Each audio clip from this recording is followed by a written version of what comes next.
नमस्कार. श्री स्वामी समर्थ सर्वांना. हिंदू धर्मात एकादशी तिथीला विशेष महत्त्व आहे. हा दिवस भगवान विष्णूंना समर्पित आहे.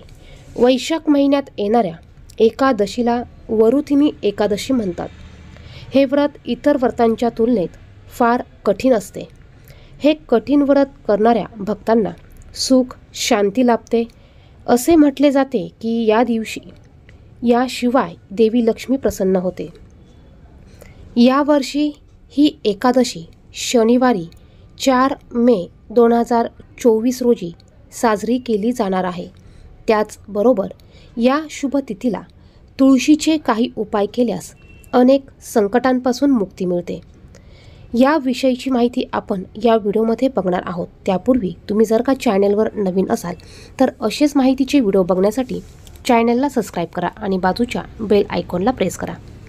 एकादशी तिथी ही भगवान श्रीहरी विष्णू यांना समर्पित आहे. या दिवशी भगवान श्रीहरी विष्णू आणि माता लक्ष्मी यांची पंचोपचारे पूजा केली जाते. भगवान श्रीहरी विष्णू यांना तुळस ही अतिशय प्रिय आहे. परंतु एकादशीच्या दिवशी आणि रविवारी चुकूनही तुळस ही आपल्याला तोडायची नसते.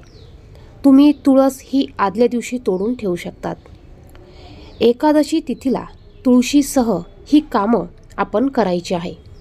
जर तुम्ही एकादशीच्या दिवशी भगवान विष्णूंची पूजा करत असाल तर त्यांच्या पूजेत आणि नैवेद्यात तुळशीच्या डाळीचा अवश्य वापर करावा. म्हणजेच तुम्ही जो नैवेद्य भगवान श्रीहरी विष्णूंना दाखवणार आहात त्यावर तुम्हाला तुळशीपत्र हे न विसरता ठेवायचं आहे. त्याचप्रमाणे भगवान श्रीहरी विष्णू यांना तुळशीचे पत्र आपल्याला अर्पण करायचे आहे. तुमच्या देवघरामध्ये भगवान विष्णूंची मूर्ती किंवा फोटो नसेल तर आपल्या सर्वांच्या देवघरात बाळकृष्णाची मूर्ती असतेच. तुम्ही बाळकृष्णाच्या मूर्तीला तुळशीपत्र अर्पण करू शकतात. यामुळे श्रीहरी लगेच नैवेद्य स्वीकारतात असे म्हणतात.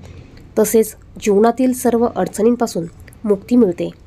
तसेच या दिवशी तुळशीची पानं तोडू नयेत म्हणून 1 दिवस आधी तुळशीची पानं ही तोडून ठेवावीत. एकादशी तिथीला तुळशीची पूजा करण्याला खूप महत्त्व आहे. वरुथिनी एकादशीला सकाळी उठून स्नान करून पवित्र वस्त्रे परिधान करावेत. यानंतर देवपूजा झाल्यानंतर आपल्याला तुळशीची पूजा करायची आहे.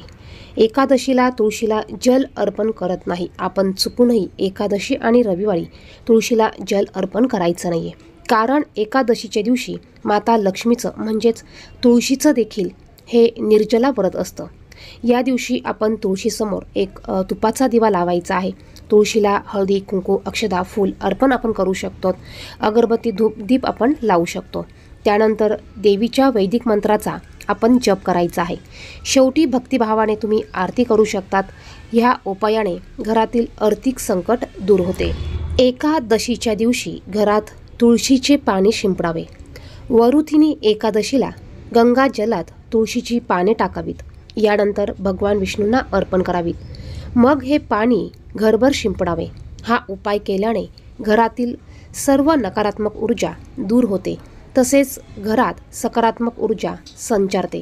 याशिवाय रोग आणि दोषांपासून मुक्ती मिळते. एका तांब्याच्या कलशामध्ये तुम्ही पाणी भरून घ्यायचं आहे. यामध्ये काही तुळशीची पानं टाकायची आहे आणि ही पानं आपल्याला 20 ते 30 मिनटं अशीच या पाण्यामध्ये ठेवायची आहे. त्यानंतर ही पानं आपल्याला या पाण्यातून काढून घ्यायची आणि हे पाणी आपल्याला घरभर शिंपडायचं आहे. यामुळे घरात असलेली नकारात्मक ऊर्जा दोष रोगराई या सर्व गोष्टी निघून जातात. त्याचप्रमाणे वरुथिनी एकादशीच्या दिवशी आपल्याला लक्ष्मी प्राप्तीसाठी घरात अखंड लक्ष्मी टिकून राहावी यासाठी अत्यंत महत्त्वाचा एक उपाय करायचा आहे. तुम्ही या दिवशी तुम्हाला तुळशीचं पान घ्यायचं आहे.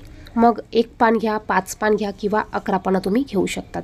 तुम्हाला तुमच्या देवघरासमोर बसायचं आहे. बसायला आसन टाकायचं आहे. त्यानंतर देवघरासमोर धूप दीप तुम्हाला प्रज्वलित करून घ्यायचं आहे. त्यानंतर 1 तुळशीचं पान आपल्याला हातात घेऊन किंवा जितकी तुळशीची पानं असतील तेवढी तुळशीची पत्र तुम्हाला हातात घ्यायची आहे आणि तुम्हाला विष्णू सहस्र नामावली म्हणायची आहे. यामध्ये 1000 विष्णूंची नावं असतात. तुम्हाला 1 तुळशीपत्र घ्यायचं, 1 विष्णूचं नाव बोलायचं आणि हे तुळशीचं पान तुम्हाला श्रीहरी भगवान विष्णू यांच्या चरणाशी अर्पण करायचं आहे. असं तुम्हाला 1000 तुळशीची पत्र 1000 वेळा नावं घेऊन ती अर्पण करायची आहे। आता 1000 तुळशीची पानं नसतील तर तुमच्याकडे 1 पान असेल तर 1, 5 पानं असतील तर 5, 21 पानं असतील तर 21, 11 पानं असतील तर 11 पानं तुम्ही हातात घ्या, उजव्या हातामध्ये घ्या। 1000 नामावली बोला, विष्णूंची 1000 नावं तुम्ही बोलून घ्या आणि सगळ्यात शेवटी तुम्ही 1000 शेवटी जे नाव बोलणार आहे ते नाव तुम्हाला बोलल्यानंतर ही तुळशीची पानं तुम्हाला भगवान विष्णूंच्या फोटोसमोर किंवा मूर्तीसमोर अर्पण करायची आहे।